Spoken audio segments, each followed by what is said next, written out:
New is very less than KT, तभी laser action start हो सकता है। तो उस कंडीशन को फुलफ़िल करने के लिए हमें क्या क्या कंडीशंस लगानी पड़ेंगी और कैसे लेज़र एक्शन स्टार्ट होगा, इसके बारे में आज हम डिटेल में पढ़ेंगे। उपरोक्त विवेचना से ये निष्कर्ष निकलता है कि लेज़र प्रक्रिया को सुचारू रूप से चलाने के लिए सक्रिय माध्यम में उद्दीप्त उत्सर्जन की स्वतः उत्सर्जन एवं उद्दीप्त उत्सर्जन की तुलना में प्रधानता होनी चाहिए। इसे निम्न प्रतिबंधों से प्राप्त कर सकते हैं। पहला प्रतिबंध है हमारा कि n is greater than mm। इस अवस्था को समष्टि प्रतिलोमन कहते हैं, क्योंकि ये ऊष्मीय समवस्था के विपरीत अवस्था है। That means number of atoms in excited states are more much greater than in ground state. Second, आपतित विकिरणों का वर्णक्रम या जो उनका वेवलेंथ है, ऊर्जा घनत्व है, वो अधिक होना चाहिए, अर्थात UV अधिक होना चाहिए। UV में वृद्धि के लिए उत्सर्जित ऊर्जा को किसी सक्रिय माध्यम की कैविटी में दो समांतर दर्पणों के बीच बार बार परावर्तन कराया जाता है।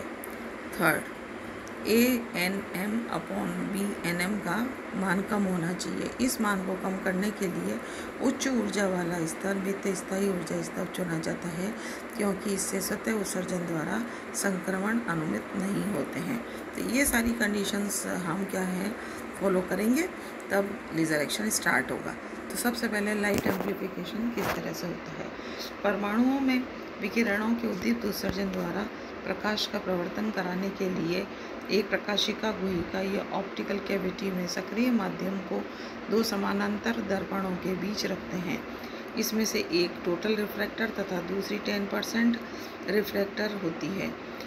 यह गुहिका उद्दीप्त विकिरणों को ऊर्जा घनत्व में की वृद्धि कर देती है, जिससे कैविटी में स्वतः उत्सर्जन की तुलना में स्टिमुलेटेड एमिशन या उद्दीप्त उत्सर्जन की प्रधानता हो जाती है। इस प्रक्रिया को प्रकाश का प्रवर्धन कहते हैं, जैसा कि नीचे चित्र में दिखाया गया है। माना प्रारंभ में एक सक्रिय माध्यम में लगभग सभी परमाणु अनुत्तेजित हैं अवस्था में है, तो हम क्या करें, उसको हमने बाहर से कोकले वृत्तों द्वारा इसके अंदर किया है, इसको एक्साइट किया, तो एक्साइटमेंट से कुछ एटम्स में मोशन शुरू हुआ है। इसी तरह से जब हम और करेंगे तो ये C फिर D और E पोजीशन हो जाएगी, जबकि ये सारे के सारे एक्साइट होके और इस E पॉइंट से बाहर आने लगेंगे। जब निश्चित आवृत्ति के कंपन विकिरण सक्रिय माध्यम पर आपतित होते हैं, तो कुछ परमाणु उत्तेजित अवस्था में पहुंच जाते हैं और इनसे अनियमित दिशाओं में स्वतः विकिरण उत्सर्जित होते हैं। परमाणुओं की उत्तेजित अवस्था को काले किए गए वृत्तों से चित्र B में दिखाया गया है। अब जो तीसरी स्थिति है आपकी C पोजीशन, उसके बारे में बात करेंगे।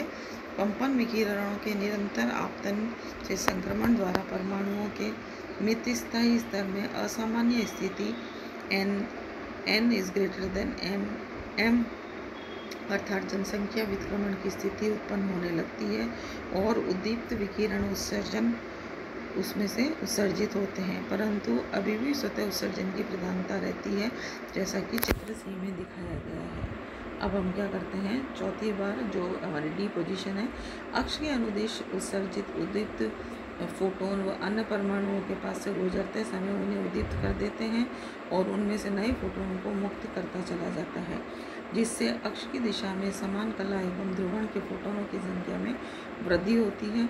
दर्पणों में बहुपरिवर्तन के पश्चात इनकी संख्या में अधिक वृद्धि होती है, परंतु अभी भी कुछ स्वतः उत्सर्जित फोटोन सक्रिय माध्यम में होते हैं, जिसे चित्र D में दिखाया गया है। अब फाइनली इस में से किस तरह से ये बाहर आने लगते हैं रेडिएशंस, ये देखेंगे। जब इन उद्दीप्त फोटोनों के समानांतर दर्पणों से बहुपरावर्तन से ऐसी स्थिति आ जाती है कि माध्यम में लगभग सभी फोटोन एक ही दिशा में गति करते हैं और कला संबद्ध हो जाते हैं, इस अवस्था में कम परावर्तन गुणांक वाले दर्पण M2 में से पारगमित होकर समान कला में तीव्र किरण पुंज के रूप में निकलते हैं। यह प्रक्रिया प्रकाश का प्रवर्धन कहलाती है, जैसा कि चित्र E में दिखाया गया है। कंपन की विधियाँ। कंपन की विधि के द्वारा आप पॉपुलेशन इन्वर्जन या जनसंख्या प्रतिलोमन करते हैं। कंपन की विधि कौन कौन सी पॉसिबल है वो देखेंगे।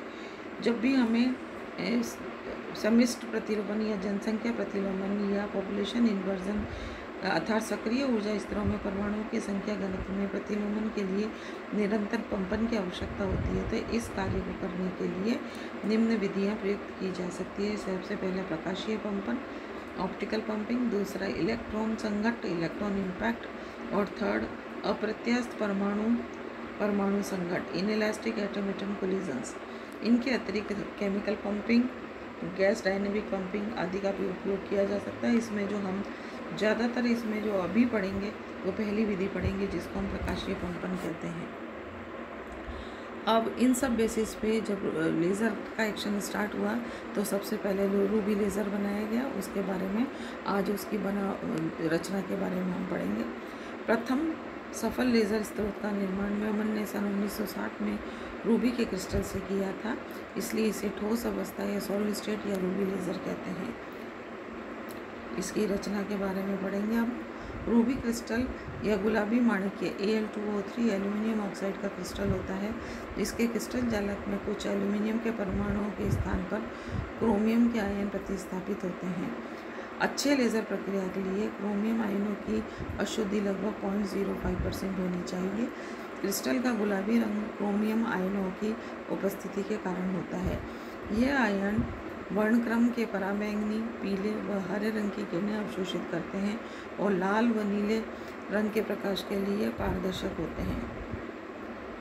शक्तिशाली लेज़र में रूबी क्रिस्टल का लगभग 5 सेंटीमीटर लंबा तथा 1 सेंटीमीटर व्यास की एक बेलनाकार छड़ होती है, जिसके सिरों पर वृत्ताकार पूर्णतया समानांतर प्रकाशतः समतल तथा चांदी के पॉलिश किए हुए 2 परावर्तक हम दर्पण लगाते हैं। एक पृष्ठ को पूर्ण परावर्तक तथा दूसरे पृष्ठ को लेज़र प्रकाश किरण के लिए पारगमन के लिए आंशिक रूप से पारदर्शी बनाते हैं। इस प्रकार बनाई गई रूबी छड़ सक्रिय पदार्थ के रूप में एक जो ऑप्टिकल कैविटी है उसके रूप में कार्य करती है।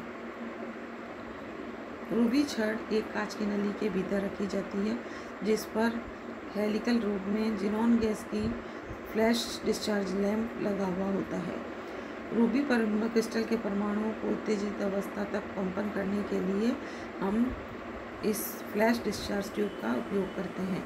इसके साथ ही एक पावर सप्लाई जुड़ी होती है, उसमें ऊष्मा अत्यधिक मात्रा में उत्पन्न होती है। जब इसको हम शुरू करते हैं, इसको बाहर निकालने के लिए कांच की नली पर लिपटी एक अन्य नली में पानी प्रवाहित करते हैं।